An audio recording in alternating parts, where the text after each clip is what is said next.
যদি মাটির নিচে থাকে, পোঁতা থাকে, সেই মাটির নিচ থেকে খুঁড়ে বের করবেন। আইপিএস অফিসার, আইএস অফিসার, অন্যান্য পুলিশ আধিকারিক তাদের উপস্থিতিতে এই দুষ্কর্ম কেন হলো? তারা কেন মুখ্যমন্ত্রীকে বললেন না যে এটা দুষ্কর্ম, এটা বেআইনি কাজ, এটা আইন ভাঙছেন, আপনার শাস্তি হবে? এতগুলো দিন পেরিয়ে গেল, এখনো পর্যন্ত কেন সেই এভিডেন্স গুলো আবার রিকালেক্ট করার জন্য ইডি অধিকতর সংখ্যক কেন্দ্রীয় বাহিনী নিয়ে সেখানে ঝাঁপাচ্ছেন না? মুখ্যমন্ত্রীর বাড়ি হোক বা নবান্ন হোক। এই যে প্রশাসনকে ব্যবহার করে কার ভোট কমবে আর কার ভোট বাড়বে, এই অঙ্ক করতে গিয়ে আসলে আইনটা জলাঞ্জলি দিচ্ছেন। ও যা কাজকর্ম করেছে একটা দুষ্কৃতির কাজ, ওই দুষ্কৃতিকে অ্যারেস্ট করা উচিত। ওটা দুষ্কৃতি, ওকে অ্যারেস্ট করা উচিত। ইডির যে সমস্ত আধিকারিকরা ওখানে উপস্থিত ছিলেন, যারা পারমিট করলেন মুখ্যমন্ত্রীকে ঢুকতে, যারা পারমিট করলেন এভিডেন্স নিয়ে পালিয়ে যেতে, তাদের বিরুদ্ধে ডিসিপ্লিনারি প্রসিডিং ইনিশিয়েট হওয়া উচিত। এই যুক্তি আইনসঙ্গতভাবে টিকবে না, টিকা উচিত নয়। যদি সত্যি সত্যি রাজ্যের মুখ্যমন্ত্রী এত দুষ্কর্ম করার পরেও যদি শাস্তি না পায়, তাহলে আইনের শাসন থাকবে না, গণতন্ত্রের প্রতি মানুষের আস্থা থাকবে না। সকলের মাথায় রাখা উচিত, অনেকের ভ্রান্ত ধারণা আছে যে মুখ্যমন্ত্রীকে অ্যারেস্ট করা যায় না। একদম ভ্রান্ত ধারণা, ভুল ধারণা মাথা থেকে বের করে দিন। একমাত্র আমাদের সংবিধানে রাষ্ট্রপতি এবং রাজ্যপালের লিগাল ইমিউনিটি রয়েছে। সেই লিগাল ইমিউনিটি এই নয় যে রাজ্যপাল কাল সকালে মনে হলো খুন করতে বেরিয়ে গেল, রেপ করতে বেরিয়ে গেল, তাকে ছাড় দিতে হবে না। ওই অফিস পরিচালনা করার জন্য তার বিরুদ্ধে মামলা হবে না। কিন্তু কালকে যদি সকালবেলায় উঠে রাজ্যপাল মনে করে যে চলো রেপ করতে আমার বিরুদ্ধে মামলা হবে না, তাই রেপ করতে বেরিয়ে যায়, বা কোনো রাষ্ট্রপতি মনে করলো, সেটা তো হতে পারে না। ফলে আইনসঙ্গতভাবে অফিস পরিচালনা করার জন্য যদি কোনো ক্রিমিনাল অ্যাকশন নেওয়া হয়, সেটা হয় না। রাষ্ট্রপতি এবং রাজ্যপালের ওই লিগাল ইমিউনিটি রয়েছে। কিন্তু মুখ্যমন্ত্রীরও নেই, প্রধানমন্ত্রীরও নেই। যদি মুখ্যমন্ত্রী বা প্রধানমন্ত্রী ক্রিমিনাল অ্যাক্টিভিটি করে, তাহলে তাকে অ্যারেস্ট করা যায়। আরেকটা তথ্য সকলে জেনে নেওয়া উচিত। আপনি বা আমি করলে যা সাজা হতো, মুখ্যমন্ত্রী করলে একই সাজা। আপনি করলে যা অপরাধ হতো, মুখ্যমন্ত্রীর জন্য একই অপরাধ।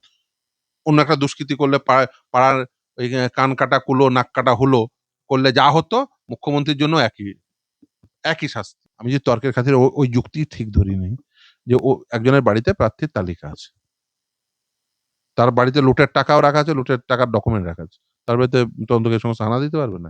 দেখুন, মামলা তো স্বাভাবিকভাবে একটা ঘটনা ঘটেছে, মামলা হয়েছে। কিন্তু মামলাতেই আটকে থাকবে ইডি, নাকি ইডির উপর যে দায়িত্ব আছে সেই দায়িত্ব পালন করবে? পিএমএলএ অ্যাক্টে ইডি তার এই সার্চ করছিল, সিজার করার কথা যে সমস্ত ডকুমেন্ট গুলো পাবেন, যাদের সিজার করার মতো ডকুমেন্ট যেগুলো, তারপর সিজার লিস্ট যিনি মালিক সেই সম্পদগুলোর তার হাতে দিয়ে আসবেন। এটাই নিয়ম। ইডি কি করছে? ইডি সার্চ প্লেস থেকে রাজ্যের মুখ্যমন্ত্রীকে ঢুকতে পারমিট করলেন, সার্চ প্লেসে যেখানে সার্চ করছিলেন। সেখান থেকে কি এভিডেন্সেস নিয়ে যেতে পারমিট করলেন। এখন মামলা করার জন্য কলকাতা হাইকোর্ট, সুপ্রিম কোর্টে ছুটে বেড়াচ্ছেন। আরে এখনো পর্যন্ত কি এভিডেন্সেস গুলো কেন কালেক্ট করা গেল না? কি এভিডেন্সেস গুলো যেখানে আছে, মমতা বন্দ্যোপাধ্যায়ের বাড়িতে থাকলে সেখান থেকে উদ্ধার করবেন, নবান্নের 14 তলায় থাকলে সেখান থেকে উদ্ধার করবেন। যদি মাটির নিচে থাকে, পোঁতা থাকে, সেই মাটির নিচ থেকে খুঁড়ে বের করবেন। এটা ইডির কাজ। ইডির কাজ কলকাতা হাইকোর্ট আর সুপ্রিম কোর্টে ছুটে বেড়ানো নয়। নিশ্চিতভাবে সেদিনই উচিত ছিল ইডির ওকে অ্যারেস্ট করে তারপরে আদালতে আসা। অ্যারেস্ট করার পরে আদালতে আসা। অ্যারেস্ট করার পরে তিনি যেহেতু এই এভিডেন্স নিয়ে পালিয়ে যাচ্ছিলেন, সার্চ প্লেসে গিয়ে সেখানে হামলা করেছিলেন, এবং সেই সমস্ত আধিকারিকদেরও অ্যারেস্ট করা, যারা ওই স্থলে প্রেজেন্ট ছিলেন এবং মুখ্যমন্ত্রী এই কাজে সহায়তা প্রদান করছিলেন। আচ্ছা, আইপিএস অফিসার, আইএস অফিসার, অন্যান্য পুলিশ আধিকারিক তাদের উপস্থিতিতে এই দুষ্কর্ম কেন হলো? তারা কেন মুখ্যমন্ত্রীকে বললেন না যে এটা দুষ্কর্ম, এটা বেআইনি কাজ, এটা আইন ভাঙছেন, আপনার শাস্তি হবে? সঙ্গে সঙ্গে এই রাজ্যের যে সমস্ত পুলিশ আধিকারিক ছিলেন, যাদের নাম বললেন, এই রাজীব কুমার সহ অন্যান্য যারা উপস্থিত ছিলেন, হয়তো তাদের প্রত্যেকের উচিত ছিল যে মমতা বন্দ্যোপাধ্যায়কে এই কাজে থেকে বিরত রাখা। যদি সেই কাজ তিনি করতেন বা করেছেন, যেহেতু তাকে অ্যারেস্ট করা। উল্টে তারাই সহযোগিতা করছেন। এর আগে আপনাদের মনে থাকবে এই যে চাকরি দুর্নীতির মামলা চলাকালীন একই জিনিস হয়েছিল। কেন্দ্রীয় তদন্তকারী সংস্থা তাদের বিরুদ্ধে মামলা দিচ্ছিল। আদালত সেই সময় আমার করাই মামলা, সোমেন নন্দীর মামলায় আদালত বলেছিল তাদের প্রত্যেকে প্রোটেকশন দিয়েছিল। বলেছিল এই মামলা চলাকালীন কোনো কেন্দ্রীয় তদন্তকারী আধিকারিককে টাচ করতে পারবে না। আদালতের লিভ ছাড়া তাদের বিরুদ্ধে আইনানুগ ব্যবস্থা গ্রহণ করতে পারবে না আদালতের নির্দেশ ছাড়া কোনো সিটের কোনো মেম্বারকে। অর্থাৎ স্পেশাল ইনভেস্টিগেটিভ টিমের কোনো মেম্বারের এগেনস্টে চাইলেই ওই মিথ্যা মামলা দিতে পারবেন না। ইডির উচিত ছিল আগে মুখ্যমন্ত্রীকে অ্যারেস্ট করা, তারপর ওই এভিডেন্স গুলো কালেক্ট করা, তারপরে আদালতে আসা। তাদের প্রোটেকশনের জন্য আদালতে আসতেন। এই যে মুখ্যমন্ত্রীকে অ্যারেস্ট করার পরে পুলিশের হাতে তুলে দিতেন, সেই পুলিশ তো সঠিক তদন্ত করতো না, সেটা ঠিক কথাই। মুখ্যমন্ত্রীর পুলিশ সঠিক তদন্ত করতো না, তারপরে সিবিআই চাইতেন। কিন্তু সেদিন তো অ্যারেস্ট করা উচিত ছিল। এতগুলো দিন পেরিয়ে গেল, এখনো পর্যন্ত কেন সেই এভিডেন্স গুলো আবার রিকালেক্ট করার জন্য ইডি অধিকতর সংখ্যক কেন্দ্রীয় বাহিনী নিয়ে সেখানে ঝাঁপাচ্ছেন না? মুখ্যমন্ত্রীর বাড়ি হোক বা নবান্ন হোক, সব সেফ গেম খেলছে, সব ক্যালকুলেশন করছে। ও ইডি এই করলে কেন্দ্রের শাসক দলের ভোট কমে যাবে, রাজ্যের পুলিশ এই করলে রাজ্যের শাসক দলের ভোট বেড়ে যাবে। এই যে প্রশাসনকে ব্যবহার করে কার ভোট কমবে আর কার ভোট বাড়বে, এই অঙ্ক করতে গিয়ে আসলে আইনটা জলাঞ্জলি দিচ্ছেন। দেশে আইনের শাসন থাকছে না, রুল অফ ল বলে কিছু নেই। সব অঙ্ক কষা হচ্ছে। কেন্দ্রের শাসক দল তার অঙ্ক কষছে, রাজ্যের শাসক দল তার অঙ্ক কষছে, দিয়ে এই সমস্ত বিধিবদ্ধ সংস্থাগুলোকে, স্ট্যাটুটরি বডিগুলোকে দুর্বল করছেন। ইডি পিএমএল অ্যাক্ট কিসের জন্য ব্যবহৃত, কিসের জন্য তৈরি করা হয়েছিল? প্রসিড অফ ক্রাইম যেখানেই পাবে সেখান থেকে উদ্ধার করবে বলে। আর এখন কি হচ্ছে? প্রসিড অফ ক্রাইমে উদ্ধারের বদলে, তার বিরুদ্ধে বিধিবদ্ধ ব্যবস্থা গ্রহণ করার বদলে কি হচ্ছে? সব সেফ গেম খেলছে। না, ইডি যদি সেখানে অ্যারেস্ট করতো তাহলে মমতা বন্দ্যোপাধ্যায়ের ভোট বাড়তো, এই ক্যালকুলেশন করছে। আর মমতা বন্দ্যোপাধ্যায় দেখেছে এক অপরচুনিটি, অতএব চলো এমন কাজ করবো যাতে আমাকে অ্যারেস্ট করে, এমন কাজ করবো যাতে এমার্জেন্সি লাগু হয়। এই যে ক্যালকুলেশন করে আসলে এই সংস্থাগুলোকে, বিধিবদ্ধ সংস্থাগুলোকে দুর্বল করতে চাইছেন, এটা অনুচিত। এবং ইডির সেদিনই ওকে অ্যারেস্ট করা উচিত ছিল এবং এখনো পর্যন্ত এভিডেন্স গুলো কালেক্ট করা উচিত। কারণ ওই এভিডেন্স না হলে ট্যাম্পার হয়ে যাবে। ওই এভিডেন্সের বদলে ওই যে কাগজপত্র আছে ভিতরে, ফাইলের ভিতরে ওই কাগজপত্র থাকবে আপনার মনে হয়? ওই কাগজপত্রের বদলে অন্য কাগজপত্র ঢুকে যাবে। ফিরদৌসা, আপনি একজন অভিজ্ঞ আইনজীবী, আপনার এতদিনের অভিজ্ঞতায় কি ধারণা আপনার যে মুখ্যমন্ত্রী যেভাবে ফাইল ছিনিয়ে নিয়ে এসেছেন, তাতে ওকে অ্যারেস্ট করা উচিত। মুখ্যমন্ত্রীকে অ্যারেস্ট করা উচিত। মমতা বন্দ্যোপাধ্যায়কে মুখ্যমন্ত্রী হিসেবে না, ও যা কাজকর্ম করেছে একটা দুষ্কৃতির কাজ। ওই দুষ্কৃতিকে অ্যারেস্ট করা উচিত। ওটা দুষ্কৃতি, ওকে অ্যারেস্ট করা উচিত।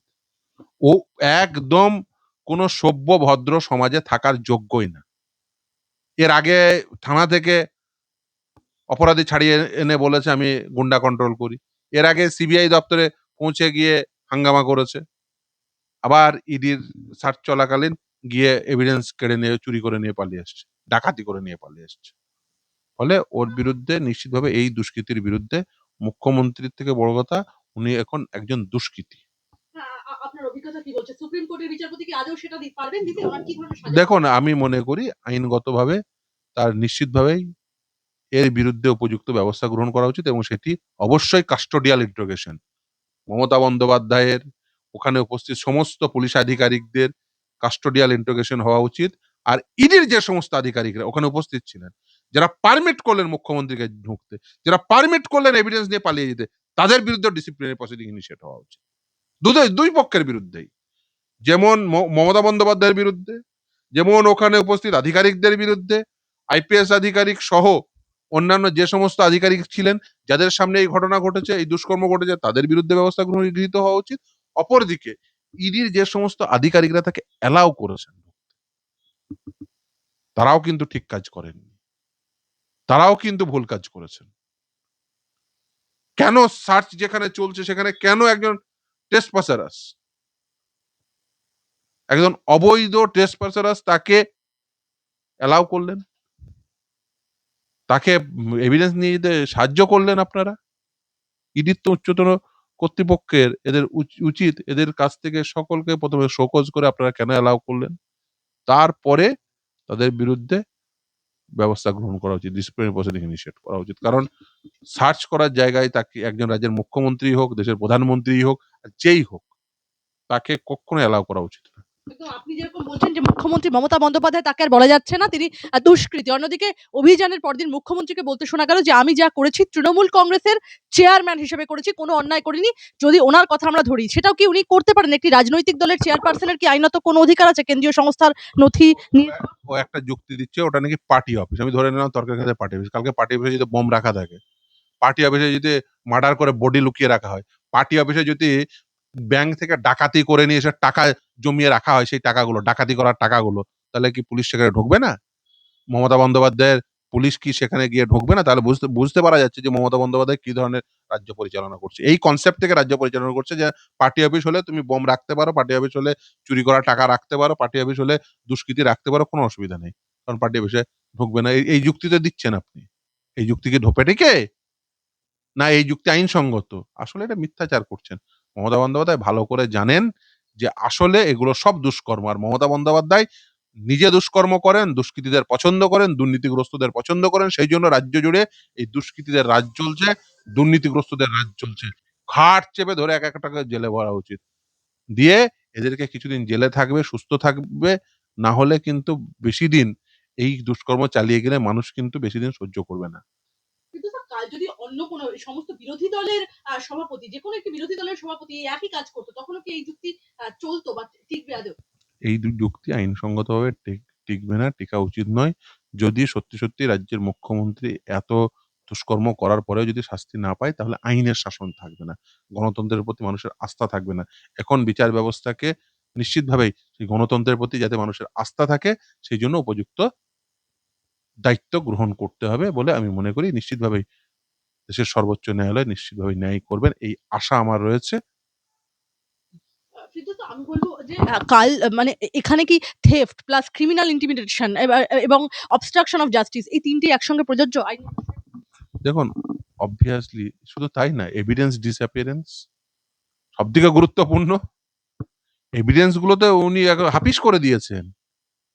সরকারি কর্মীকে কাজে বাধা দান, ডিসঅ্যাপিয়ারিং অফ এভিডেন্সেস, এবং শুধু তাই না, আপনি দেখুন ওখানে ডাকাতি করেছে। ৫ এর অধিক জন ব্যক্তি গিয়ে ডকুমেন্ট গুলো নিয়ে পালিয়েছে। ডাকাতি করা। ফলে এই সমস্ত সেকশন এড হয়ে ওদের বিরুদ্ধে obviously এটা কগনিজেবল অফেন্স, নন বেলেবল অফেন্স, এই যা অফেন্স হয়েছে, এদের বিরুদ্ধে ইমিডিয়েট কাস্টোডিয়াল ইন্টিগ্রেশন এর প্রয়োজন প্রত্যেকের। ওখানে উপস্থিত মুখ্যমন্ত্রীর, ওখানে উপস্থিত আইপিএস আধিকারিকদের, ওখানে উপস্থিত অন্যান্য পুলিশ আধিকারিকদের, যারা এই দুষ্কর্মে সহযোগিতা করেছে। মুখ্যমন্ত্রী রীতিমতো পরের দিন যে আর শুধু তাই না, আইপিএস আইএস অফিসার গুলোর এগেনস্টে কেন্দ্রের উচিত ইমিডিয়েট ডিসিপ্লিনারি প্রসিডিং ইনিশিয়েট করা। সিসিএস রুল সে কথাই বলে। মুখ্যমন্ত্রী যেদিনকে যাদবপুর এইচবি থেকে হাজরা অবধি মিছিল করলেন, হাজরায় গিয়ে থেমে তিনি একদম বামেদের উদ্দেশ্যে বললেন যে বামেরা শয়তান, বামেরা আমার সাথে কি করেছে, বামেরা তার হাত ভেঙে দিয়েছে, মাথা ফাটিয়ে দিয়েছে, সমস্ত খতিয়ান তুলে ধরলেন। কি রহস্যটা কি? দেখুন, বামেরা মানে এখনো উনি বামেদের ভূত দেখছেন। উনি বুঝতে পারছেন ভালো করে। উনিও বুঝতে পারছেন, কেন্দ্রের শাসক দলও বুঝতে পারছেন যে উভয়ের এই যে একে অপরের প্রতি সফট থাকা, একে অপরের তথ্য জেনেও চুপচাপ বসে থাকা, এইটার ফলে বামেদের শক্তি বাড়ছে। ফলে ওরা ভয় পাচ্ছেন। আমি বলবো তদন্তাধীন ফাইল মুখ্যমন্ত্রীর হাতে গেলে তার চেইন অফ কাস্টডি কি ভেঙে যায়? অবভিয়াসলি। শুধু শুধু তাই না, তদন্তকারী সংস্থার যে তদন্ত, সেই তদন্তের তো একটা নির্দিষ্ট গতি থাকে, যেটা যেটা অবস্ট্রাক্টেড হয়। এই অবস্ট্রাকশন এর ফলে কিন্তু তদন্ত শ্লথ হবে। শুধু শ্লথ নয়, তদন্তের অভিমুখ পরিবর্তিত হয়ে যায়। ফলে সাধারণত তদন্ত প্রক্রিয়া যেকোনো তদন্তকারী সংস্থার এক্সক্লুসিভ ডোমেন। এটা কেউ হস্তক্ষেপ করতে পারে না। এই যে হস্তক্ষেপ করছেন, এটা একেবারে অন্যায় হয়েছে যে হস্তক্ষেপ করেছেন। এরপরে যদি ব্যবস্থা না হয়, তাহলে মানুষের রুল অফ ল, আইনের শাসন, গণতন্ত্র, সংবিধান, এই সমস্তের প্রতি মানুষের আস্থা টলে যাবে। জুডিশিয়ারির উচিত stringent অ্যাকশন নেওয়া একদমই। এবং এমন অ্যাকশন হওয়া উচিত যাতে ভবিষ্যতে আর কোনো দুষ্কৃতী এই সাহস না করে। আমি তো বলবো ইমিডিয়েট ওকে অ্যারেস্ট করা উচিত। এই যা বললাম ওর সঙ্গে সংশ্লিষ্ট সমস্ত ব্যক্তিদের অ্যারেস্ট হওয়া উচিত। তাদের কাস্টোডিয়াল ইন্টারোগেশন হওয়া উচিত। যারা আধিকারিক তাদের বিরুদ্ধে ডিসিপ্লিনারি প্রসিডিং ইনিশিয়েট করে তাদের সার্ভিস টার্মিনেট হওয়া উচিত এবং ইডির আধিকারিকরাও যারা এটা অ্যালাউ করলো তাদের বিরুদ্ধে ব্যবস্থা হওয়া উচিত। সকলের মাথায় রাখা উচিত। অনেকের ভ্রান্ত ধারণা আছে যে মুখ্যমন্ত্রীকে অ্যারেস্ট করা যায় না। একদম ভ্রান্ত ধারণা, ভুল ধারণা মাথা থেকে বের করে দিন। একমাত্র আমাদের সংবিধানে রাষ্ট্রপতি এবং রাজ্যপালের লিগ্যাল ইমিউনিটি রয়েছে। সেই লিগ্যাল ইমিউনিটি এই নয় যে রাজ্যপাল কাল সকালে মনে হলো খুন করতে বেরিয়ে গেল, রেপ করতে বেরিয়ে গেল, তাকে ছাড় দিতে হবে। না, ওই অফিস পরিচালনা করার জন্য তার বিরুদ্ধে মামলা হবে না। কিন্তু কালকে যদি সকালবেলায় উঠে রাজ্যপাল মনে করে যে চলো রেপ করতে আমার বিরুদ্ধে মামলা হবে না, তাই রেপ করতে বেরিয়ে যায়, বা কোনো রাষ্ট্রপতি মনে করলো, সেটা তো আর হতে পারে না। ফলে আইনসঙ্গতভাবে অফিস পরিচালনা করার জন্য যদি কোনো ক্রিমিনাল অ্যাকশন নেওয়া হয়, সেটা হয় না। রাষ্ট্রপতি এবং রাজ্যপালের ওই লিগ্যাল ইমিউনিটি রয়েছে। কিন্তু মুখ্যমন্ত্রীরও নেই, প্রধানমন্ত্রীরও নেই। যদি মুখ্যমন্ত্রী বা প্রধানমন্ত্রী ক্রিমিনাল অ্যাক্টিভিটি করে তাহলে তাকে অ্যারেস্ট করা যায়। আরেকটা তথ্য সকলের জেনে নেওয়া উচিত। প্রতিটি নাগরিকের অ্যারেস্ট করার অধিকার রয়েছে। সেদিন যদি ওখানে উপস্থিত যেকোনো নাগরিক চাইলেই মুখ্যমন্ত্রীকে অ্যারেস্ট করতে পারতেন। এবং শুধু তাই নয়, অ্যারেস্ট করার পরে পুলিশের হাতে হস্তান্তর করবেন। তার কারণ যেকোনো ক্রাইম সংগঠিত হয় এগেইনস্ট দ্য সোসাইটি এবং এই যেকোনো নাগরিকের এই অধিকার রয়েছে, এটা সকলে জেনে নেওয়া, বুঝে নেওয়া উচিত। যদি কগনিজেবল অফেন্স ঘটে তাহলে আপনারা নিশ্চিতভাবেই আপনার সামনে খুন হচ্ছে, যে খুন করছে খুনিকে উনি দেখার পরেও ছেড়ে দেবেন? হাত গুটে বসে থাকবেন, না আমি কিছু করতে পারি না, পুলিশ আসবে ততক্ষণ পর্যন্ত বসে থাকবে? সেই খুনিকে ধরবেন, ধরার পরে পুলিশের হাতে হস্তান্তর করবেন। আপনি নাগরিক হিসেবে, সাধারণ নাগরিক হিসেবে তার বিরুদ্ধে ব্যবস্থা গ্রহণ করতে পারেন না, কিন্তু নিশ্চিতভাবেই তাকে ধরে আপনার চোখের সামনে যা ঘটেছে সেটাকে সাপেক্ষে পুলিশের হাতে হস্তান্তর করবেন, রিপোর্ট করবেন। এটা আপনার নাগরিক দায়িত্ব।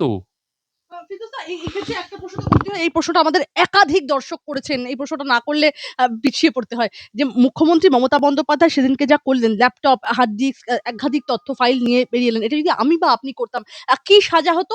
এবং আজ আপনি বা আমি করলে যা সাজা হতো মুখ্যমন্ত্রী করলে একই সাজা। আপনি করলে যা অপরাধ হতো মুখ্যমন্ত্রীর জন্য একই অপরাধ। অন্য একটা দুষ্কৃতি করলে পাড়ার ওই কান কাটা কুলো, নাক কাটা হুলো করলে যা হতো মুখ্যমন্ত্রীর জন্য একই শাস্তি। যেটা করেছে সেটা কগনিজেবল নন বেলেবল অফেন্স। ওকে অ্যারেস্ট করা উচিত। না, ইমিডিয়েট করা উচিত। আর ইমিডিয়েট ওই এভিডেন্স গুলো আবার রিকালেক্ট করা, পুনরুদ্ধার করা, এটা তদন্তকারী সংস্থার দায়িত্ব, অর্পিত দায়িত্ব। আমি বলব মুখ্যমন্ত্রীর যেইভাবে মুখ্যমন্ত্রীর বিরুদ্ধে যদি কোনো পদক্ষেপ না নেওয়া হয়, তাহলে কি পরবর্তীতে অন্যান্য বিভিন্ন মুখ্যমন্ত্রীরাও তদন্তে হস্তক্ষেপ করার সাহস পেয়ে যাবেন? একদম শুধু অন্য মুখ্যমন্ত্রী কেন বলছেন? অন্য দুষ্কৃতীগুলো? মুখ্যমন্ত্রী যা বলেছে এবার থেকে তো দুষ্কৃতীরা এটা যদি মানে হয়ে যায় যে পার্টি অফিস বলে কিছু করা যাবে না, তাহলে লোকে কি করবে? ব্যাংক লুট করে নিয়ে আসবে, লুট করে এনে বলবে আমার পার্টির নাম হুক, আমার পার্টির নাম জুক, আমার পার্টির নাম অমক, বলে একটা পার্টি খুলে দেবে, দিয়ে সামনে একটা পতাকা টাঙিয়ে দেবে, বলবে একদম রাজ্যের মমতা ব্যানার্জির আইন, অতএব কেউ এখানে এসে তদন্ত করতে পারবে না। কালকে তো ডাকাত গুলো তো বার হয়ে যাবে। এটা কখনোই আইন নয় যে একটা রাজনৈতিক দলের অফিস মানে সেখানে বোম রাখবে, সেখানে কয়লা পাচারের ডকুমেন্ট রাখবে, কয়লা পাচারের টাকা রাখলে সেখানে কি তদন্তকারী সংস্থা হানা দেবে না? হানা দেবে মানে ঘাট চেপে ধরে, যদি কেউ অপরাধী হয় ঘাট চেপে ধরে সেখান থেকে তুলে নিয়ে আসবে। মমতা বন্দ্যোপাধ্যায়ের এই যে অ্যাকশন, এটা কি ভারতের সাংবিধানিক ইতিহাসে কি ডেঞ্জারাস প্রেসিডেন্ট ও তৈরি করবে? সাংঘাতিক। ও দুষ্কৃতীদের কাজ। ও যা করেছে আমি মনে করি সর্বোচ্চ শাস্তি দেওয়া উচিত এবং বিচারালয়েরও উচিত যে যাতে সর্বোচ্চ শাস্তি মমতা বন্দ্যোপাধ্যায় পায় সেটা অ্যাসিওর করা। সেটা যদি না হয় তাহলেই সেটা কিন্তু গণতন্ত্রের জন্য থ্রেট হবে। আমার ছোট্ট দুটো প্রশ্ন আপনার কাছে। আমি বলব যে মুখ্যমন্ত্রী মমতা বন্দ্যোপাধ্যায় সেদিনকে প্রতীক জৈনের বাড়িতে পৌঁছেছিলেন এবং ইতিমধ্যেই কলকাতা পুলিশ ফিরদৌস দা প্রতীক জৈনের আবাসনের সমস্ত বাসিন্দাদের সেদিনকে ইডির কিরকম গতিবিধি ছিল সব জানতে চেয়ে রীতিমতো তাদেরকে তলব করা হচ্ছে। এটা কি পুলিশকে এখানে ইন্ডিপেন্ডেন্ট উইটনেস ট্রেল বানানো চাইছে? দেখুন, পুলিশকে ব্যবহার করার ইতিহাস, পূর্ব ইতিহাস রয়েছে এবং এই রাজীব কুমারের একটা সুদীর্ঘ ইতিহাস রয়েছে। আপনারা সেই ইতিহাস প্রত্যেকেই জানেন। ফলে নিশ্চিতভাবে মামলাটা হতে দিন, তদন্ত হতে দিন। এখানেও যদি কেন্দ্রীয় তদন্তকারী সংস্থা ফেল করে, না করতে পারে, কেন্দ্রের সরকার কোনো ব্যবস্থা গ্রহণ না করতে পারে, যে এই আইপিএস অফিসারদের ছেড়ে দেওয়া হয়, তাহলে কিন্তু এটা ডেঞ্জারাস প্রেসিডেন্ট গণতন্ত্রের জন্য, রুল অফ ল এর জন্য, এবং ভবিষ্যতে কিন্তু সমাজে অ্যানার্কি তৈরি হবে, অ্যানার্কি। মুখ্যমন্ত্রী মমতা বন্দ্যোপাধ্যায় বলছেন সেদিনকে তার ওই ফাইলের মধ্যে ইলেকটোরাল নথি ছিল। সত্যি কি এনফোর্সমেন্ট ডিরেক্টরেট তো আসে ফিরদৌসা মানি ট্রেল বা মানি লন্ডারিং এর মতো ম্যাটার হলে তাহলে কি সেখানে ওই কোন প্রার্থী আপনি যদি কারোর বাড়িতে প্রার্থীর তালিকা থাকে এবং তার বাড়িতে লুটের টাকাও থাকে, ওর বাড়িতে প্রার্থীর তালিকা আছে বলে মানে লুটের টাকার ডকুমেন্ট আছে, সেখানে তদন্তকারী সংস্থা যেতে পারবে না? আমি যে তর্কের খাতিরে ওই যুক্তি ঠিক ধরি নাই, যে ও একজনের বাড়িতে প্রার্থীর তালিকা আছে, তার বাড়িতে লুটের টাকাও রাখা আছে, লুটের টাকার ডকুমেন্ট রাখা আছে, তার বাড়িতে তদন্তকারী সংস্থা হানা দিতে পারবে না? কোন যুক্তিতে? সে মমতা বন্দ্যোপাধ্যায় বলতে পারবে। আমি কোনো ধারণার বশবর্তী হয়ে কিচ্ছু বলি না। আমি তো আর জ্যোতিষ প্র্যাকটিস করি না, আমি আইন প্র্যাকটিস করি। আইন প্র্যাকটিসে কজ অফ অ্যাকশন তৈরি হওয়ার পরে আইনি পদক্ষেপ নেওয়া যায়। ফলে ফলে ফলে এই কজ অফ অ্যাকশনের সাপেক্ষে যেটা ঘটে যায় সেটার সাপেক্ষে করা যায়। আর এই জ্যোতিষ প্র্যাকটিসে বলা যায় যে ওখানে কি ছিল, কি হতে, এটা কখনোই হয় না। নিশ্চিতভাবে যা ছিল মুখ্যমন্ত্রী বলতে পারবেন, আর যাই থাকুক না কেন, ইডি বলেছেন প্রেস রিলিজে কি এভিডেন্সেস নিয়ে পালিয়ে গেছে। নিশ্চিতভাবে সেটা কি এভিডেন্সেস, না হলে তারা প্রেস রিলিজ দিতে গেলেন কেন? এখন উচিত সেই কি এভিডেন্সেস গুলো রিকালেক্ট করা। এখন তো দিল্লিতে চলে গেছে সুপ্রিম কোর্টে, সে তো শুনানি সুপ্রিম কোর্টে তো হবে।